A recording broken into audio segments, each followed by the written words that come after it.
ஆண்டவராகிய இயேசு கிறிஸ்துவின் நாமத்துக்கு மகிமையா. இந்த நாட்களுடைய பகுதியில ஆண்டவர் ஒரு முக்கியமான காரியத்தை என்னுடைய இருதயத்தில் சபையில் பேசும்படியால் ஆண்டவர் வார்த்தையை தந்தார். ஒவ்வொரு நாளும் உங்களோடு பேசுகிற வார்த்தை ஆண்டவர் எனக்கு ரேமா வார்த்தையாய் கொடுத்த வார்த்தையை நான் பிரசங்கித்துக் கொண்டிருக்கிறேன். இந்த வாரத்துடைய பகுதியில் ஆண்டவருடைய நாமத்துடைய சங்கீதம் 119வது சங்கீதம் 126வது வசனத்துடைய பகுதியை மையமாய் வைத்து இன்றைக்கு நாவில் பேசும்படியால் ஆண்டவர் உணர்த்தினார்.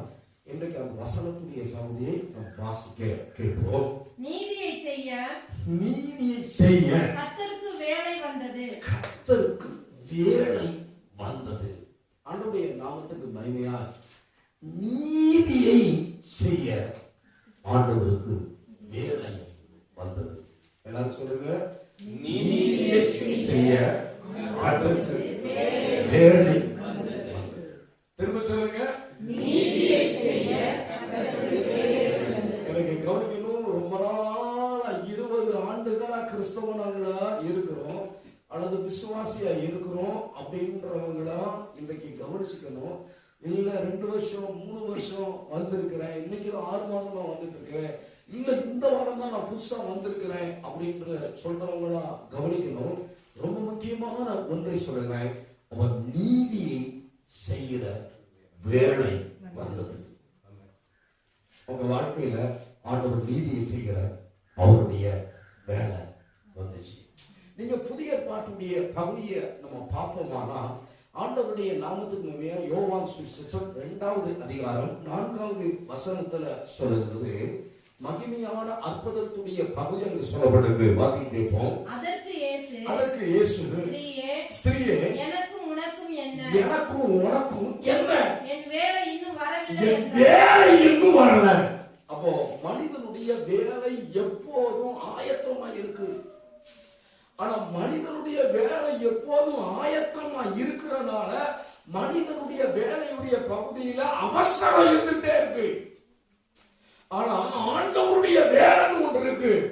அவருடைய வேலையில அவர் நிச்சயமா நம்முடைய வாழ்க்கையில வெட்கப்படுத்தாமல் அவர் அற்புதத்தை செய்வார். அவர்களுக்கு திராட்சரசம் இல்லை என்று சொல்லுகிற வார்த்தைய கேட்ட இயேசு ரொம்ப முக்கியமான ஒண்ணு, என் வேலை இன்னும் வரல அப்படின்னு சொல்லிட்டு அவங்களை அவமானப்படுத்த வரல, விடல. ஆண்டவர் அவருடைய வெட்கத்தெல்லாம் மாற்றுவதற்கு ஆண்டவருடைய நாமத்துக்கு மகிமையால் புதிய ரசத்தை கொடுத்து ஆண்டவர் ஆசீர்வதித்தார். ஒருவேளை நம்முடைய வாழ்க்கையில இன்னும் நான் ஆசீர்வதிக்கப்படல, இன்னும் என் வாழ்க்கையில முன்னேற்றத்தை பார்க்கல, இருந்தபடியாகவே நான் இருக்கிறேன், இன்னைக்கு நான் என்ன செய்யறது, இந்த உபத்திரவத்தின் வழியிலே தான் நான் போகணுமா அப்படின்னா ஆண்டவருடைய வேலை இன்றைக்கு உன் வாழ்க்கையில வந்த நேரமா இருக்கிறது. சொல்லப்பட்டிருக்கு. ஆண்டவருடைய நாமத்துக்கு மகிமையாய் வாசிப்போம். இயேசு அவர்களை நோக்கி, என் வேலை இன்னும் வரவில்லை, உங்கள் வேலையோ எப்போதும் ஆயத்தமா இருக்கிறது. நல்லா கவனிக்கணும், மனுஷனுடைய வேலை அவசரப்படுகிற வேலையா இருக்கும். மனுஷனுடைய வேலை அவதியா செய்கிற வேலையா இருக்கும். ஆனா ஆண்டவர் ஒரு வேலையை செஞ்சாரு அப்படின்னா அவர் ஸ்ரீயவனை புழுதியில் இருந்து எடுத்து உயர்த்தி அவனை ராஜாக்களோடு அதிபதிகளோடு உட்கார பண்ணுகிறவராக இருக்கிறார். அவருடைய வேலை வந்துச்சுன்னா அவன் பூஜா வாரதான ராஜாவா மாறிடுவான். சத்தமா சொல்லுவோமா? பூஜாவா இருந்தாலும் என்ன பண்ணுவாரு ஆண்டவர், என்ன பண்ணுவாரு, ராஜாவா மாத்திடுவார். அவர் ராஜாவா மாத்துறதற்கு ஒன்று அவர் செய்கிறார். என்ன செய்யறாருன்னா சங்கீதம் 102வது சங்கீதம் 13வது வசனத்தை நீங்க பாத்தீங்கன்னா அதுல சொல்லப்பட்டிருக்கு, தயவு செய்கிற காலம். எந்த காலம் இது? சத்தமா சொல்லுங்க. எல்லாத்துக்கும் ஒவ்வொரு காலம் இருக்கு. குழந்தையா இருக்கிறதுக்கு ஒரு காலம் இருக்கு, வாலிபனா இருக்கிறதுக்கு ஒரு காலம் இருக்கு, புருஷனா இருக்கிறதுக்கு ஒரு காலம் இருக்கு, தகப்பனா இருக்கிறதுக்கு ஒரு காலம் இருக்கு, தாத்தாவா இருக்கிறதுக்கு ஒரு காலம் இருக்கு. ஆனா இந்த 2021ல ஒரு காலம் உனக்கு வந்திருக்கு, அவர் தயவு செய்யற காலம். சங்கீதம் 102:13 நம்ம வாசிப்போமானா அது என் மனசை இன்னைக்கு ரொம்ப அதிகமாய் தொட்டது. வாசிப்போம். ஆண்டவருடைய நாமத்துக்கு மகிமையாய். தேவரீர் எழுந்தருளி, தேவரீர் எழுந்தருளி, சீயோனுக்கு இறங்குவீர், சீயோனுக்கு இறங்குவீர், அதற்கு தயவு செய்யும் காலம், அதற்கு தயவு செய்யும் காலமும், அதற்காய் குறித்த நேரமும், அதற்காய் குறித்த நேரமும் வந்தது. அப்ப நல்லா கவனிக்கணும். உங்களுக்கு குறிச்ச நேரம் வந்துருச்சு. ஆமென். உங்களை உயர்த்தத்துக்கு நேரம் வந்துருச்சு. உங்க வாழ்க்கை தரத்தை மேன்மைப்படுத்துறதுக்கு நேரம் வந்துருச்சு. ஏன்னா அவர் தயவை வைத்து விட்டார். அந்த தயவை நம்முடைய வாழ்க்கையில பெற்றுக்கொள்வதற்கு ஆண்டவருடைய வசனம் சொல்லுது ரொம்ப முக்கியமான உண்மை. என்னன்னா இஸ்ரவேலை ஆசீர்வதிக்க அவர் எப்போது பிரியமா இருக்கார். நம்மளை ஆசீர்வதிக்க அவர் பிரியமா இருக்காரு. நம்மளை நல்லா இருக்கணும் விரும்புறதுக்கு அவர் பிரியமா இருக்காரு. அது நம்ம பாருங்க கரங்களில் என்ன பொறுத்து உள்ளார். கண்ணே என்ன இது பண்ணாரு. அப்போ இன்னைக்கு நம்முடைய வாழ்க்கையில ரொம்ப முக்கியமான ஒன்று, நம்ம கண்ணுக்கு முன்னாடி எதை நிறுத்துறோம்? கொஞ்சம் யோசித்து பார்ப்போமே. உங்க கண்ணுக்கு முன்னாடி நீங்க எதை நிறுத்துறீங்க? எதை நிறுத்திக்கிட்டு இருக்கீங்க? எதை நீங்க நிறுத்துறீங்களோ அதை ஒண்ணு ஏமாற்றம் வரும், இல்ல தோல்வி வரும். நான் ஒரு மொபைல் வாங்கினேன் சமீபத்தில். அந்த மொபைல் வாங்கிட்டு அதை சார்ஜ் காலையில் எந்திரிச்ச உடனே என்னன்னா என்ன பண்ணுவேன், சார்ஜ் தான் போடுவேன். உண்மையை சொல்றேன். மொபைலை காலையில் எந்திரிச்ச உடனே என்ன பண்றது? சார்ஜ் போடுறது. நான் கொஞ்ச நேரம் யோசனை பண்ணேன். கொஞ்ச நேரம் பேசுறதுக்கு மொபைலுக்கு நான் என்ன பண்றேன், டெய்லி சார்ஜ் போட்டுட்டே இருக்கேன். கொஞ்சம் யோசித்தேன். அப்ப நம்மளை சார்ஜ் பண்றதுக்கு நம்ம ஒருத்தர் முன்னாடி நிக்கணுங்க, ஒரு ஏசப்பாவுக்கு முன்னாடி. நம்ம மொபைலை சார்ஜ் பண்றதுக்கு எவ்வளவு கண்ணும் கருத்துமா இருக்கிறோம், அதே போல நம்ம தேவ சமூகத்துல அமைவதற்கும் கண்ணும் கருத்துமா இருக்கிறது ரொம்ப அவசியம். நல்லா கவனிக்கணும். நம்முடைய எதிர்பார்த்த வேலை வந்தது. உங்க எதிர்பார்த்த வேலை வந்துருச்சு. நல்ல கவனிக்கணும். உங்க எதிர்பார்த்த வேலை வருது. நல்ல கவனிக்கணும். உங்க எதிர்பார்த்திருந்த வேலை ஆண்டவருடைய நாமத்துக்கு மகிமையா வருது. நான் அதுக்கு ஆதாரமா ஒரு வார்த்தையுடைய புரிசம் ஆதியாகமும் 18ஆம் அதிகாரம் 10வது வசனம் வாசிங்களேன். அப்பொழுது அவர் ஒரு உற்பவ காலகட்டத்தில் உற்பவ கால திட்டத்தில் நிச்சயமாய் உன்னிடத்திற்கு திரும்ப வருவேன். வாசிப்போம். உற்பவ காலத்துல என்ன பண்ணுவேன்? ஒரு இடத்துல திரும்ப வருவேன். அங்க சொல்லப்பட்டிருக்க ஒரு வார்த்தை வாசிப்போம். அப்பொழுது அப்பொழுது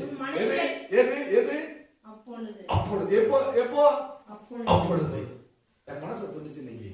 அப்பொழுது என்ன காலம் வந்துச்சு? உற்பவ காலம். அப்போ ஒரு கர்ப்பஸ்திரீ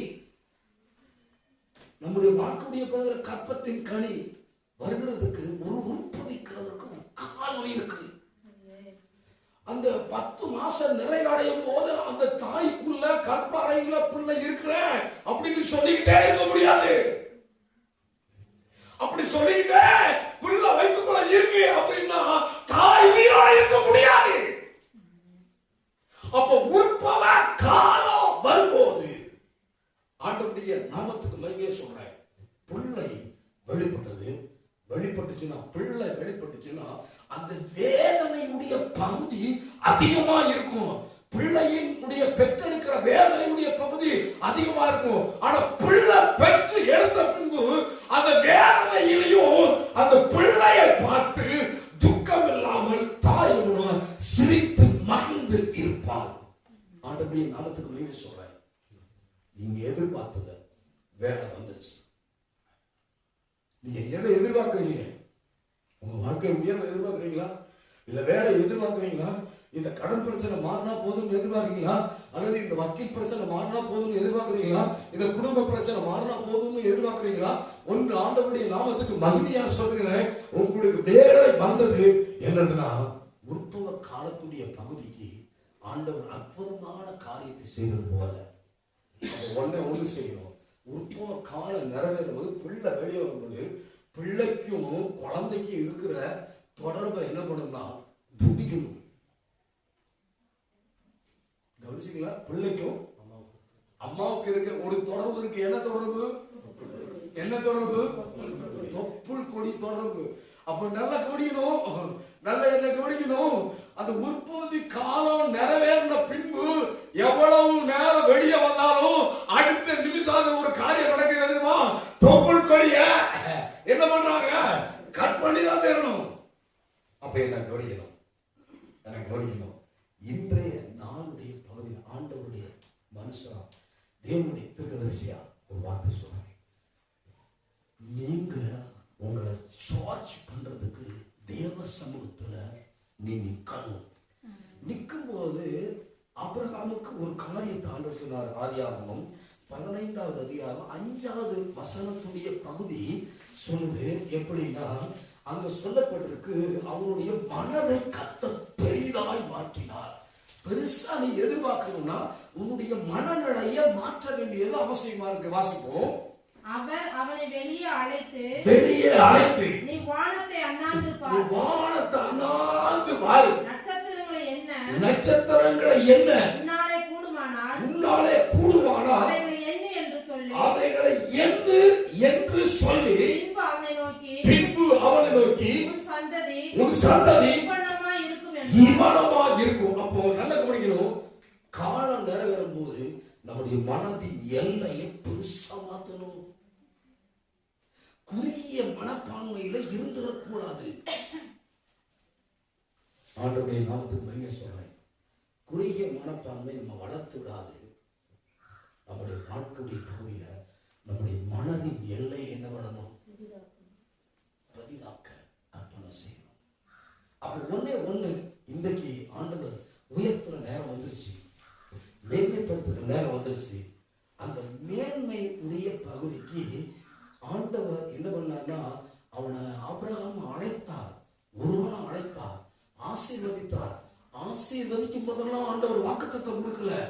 அவன் வாக்குத்தத்தத்தை பெற்று அந்த வாக்குத்தத்தின் ஊடாய் நடந்து வரும்போது 75 வயசுல ஆண்டவர் என்ன பண்ணார்னா, உனக்கு ஒரு குழந்தையை தருவேன்னு சொன்னாரு. 25 வருஷம் அவனுடைய காத்திருப்பு இருந்துச்சு. ஆனா ஒண்ணுங்க, அவன் சூழ்நிலை பகுதி இல்லாத போதும் சாராயுடைய கற்பம் செத்ததை எண்ணாம அவன் விசுவாசமா இருந்தது நிமித்தம், ஆண்டவரை தேடி வந்தது நிமித்தம் அவன் வாழ்க்கையில உயர்வை கத்தத்தான். இன்னைக்கு உயர்த்தப்படுவதற்கு ரொம்ப முக்கியமான ஒரு காரியத்தை நான் உங்களுக்கு சொல்றேன். நம்ம ஏன் உயர்த்தப்படல, அதுதான் ரொம்ப முக்கியம். ஆண்டவர் நம்மளை உயர்த்துறார், நம்மளுடைய எதிர்பார்ப்பை நிறைவேற்றுறாரு. நம்ம ஏன் உயர்த்தப்படல? எனக்கு அதுதான் கேள்வி இன்னைக்கு. ஆண்டவரே, நான் இவ்வளவு ஜெபம் பண்றேனே, நான் இவ்வளவு ஜெபம் பண்ணி இவ்வளவு தியாகம் பண்றேனே, இந்த தியாகத்தெல்லாம் நீங்க பாக்குறீங்களே, ஆனா நான் ஏன் உயர்த்தப்படல? நான் இன்னும் புதுசா உயர்த்தப்படணும். நேற்றைய அபிஷேகத்தை வைத்து இன்றைய நாட்களை ஓட்ட நான் விரும்பல. இன்றைக்கு எனக்கு புது கிருபையை தாரும்.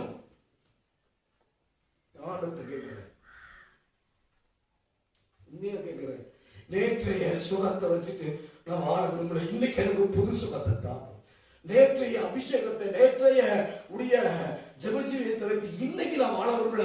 இன்னைக்கு எனக்கு உதவி செய்யும். காலையோருடைய கிருபை புதியது, அந்த புது கிருபையை நான் பெற்றுக்கணும்.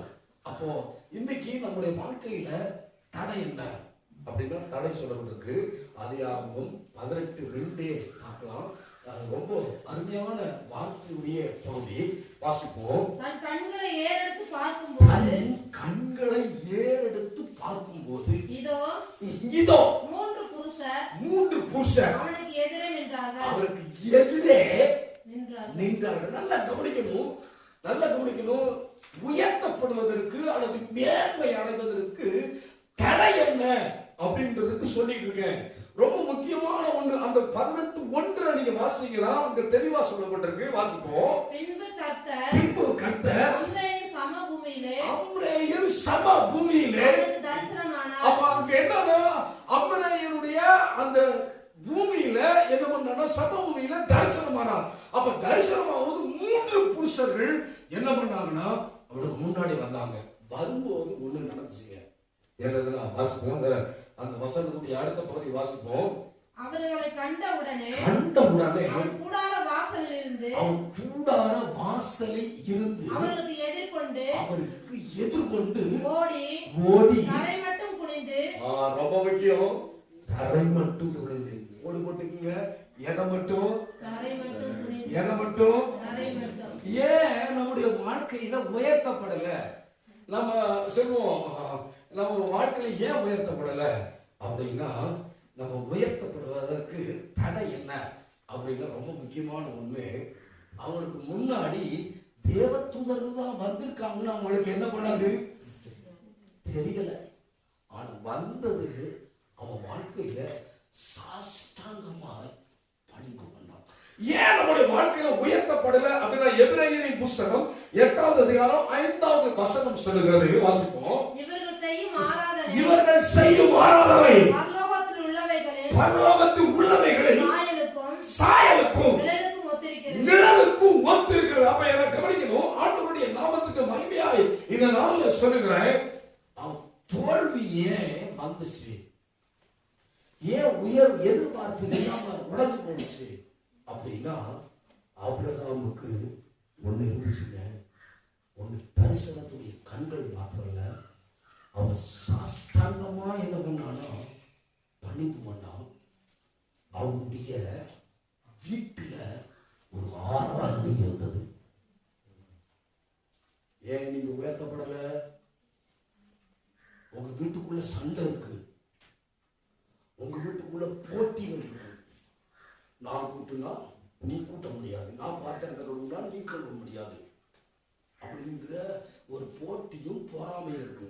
ஆனா ஆபிரகாம் வீட்டுக்குள்ள என்ன இருந்துச்சு தெரியுமா? ஆராதனை இருந்துச்சு. உங்க குடும்பம் உயர்த்தப்படாததுக்கு தடை என்ன? ஒண்ணு என்ன இல்லை தெரியுமா அப்படின்னா, உன் வீட்டுக்குள்ள ஆராதனை இல்லை. வேதம் சொல்றது முதல் தேவனுடைய ராஜ்யத்தையும் அவருடைய நீதியும் தேடும், அப்பொழுது இவைகள் எல்லாம் கொடுக்கப்படும். முதலா நீ ஆண்டவரை ஆராதிச்சு பாரு. ஆராதிச்சு பாரு.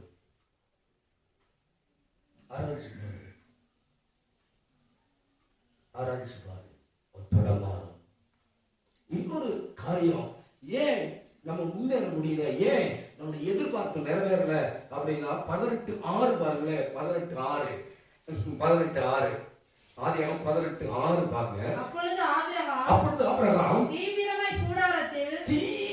கூடாரத்தில் சாராளத்துக்கு போய் நீ சீக்கிரமாய் 3 படி மெல்லிய மாவு எடுத்து பிசைந்து அப்பம் சுடு என்றான். நல்ல கவனிக்கணும், அங்க ரொம்ப முக்கியமான ஒண்ணு. இப்ப 3 புருஷங்க வந்துட்டாங்க. அவன் ஆராதனை பண்ணான், சாஸ்திரமா விழுந்தான். 2வது பகுதி வீட்டுக்குள்ள ஓடுனான். மனைவிட்ட சொன்னான், கொஞ்சம் மெல்லிய மாவு எடுத்து என்ன பண்ணு, சீக்கிரம் சப்பாத்தி போடு.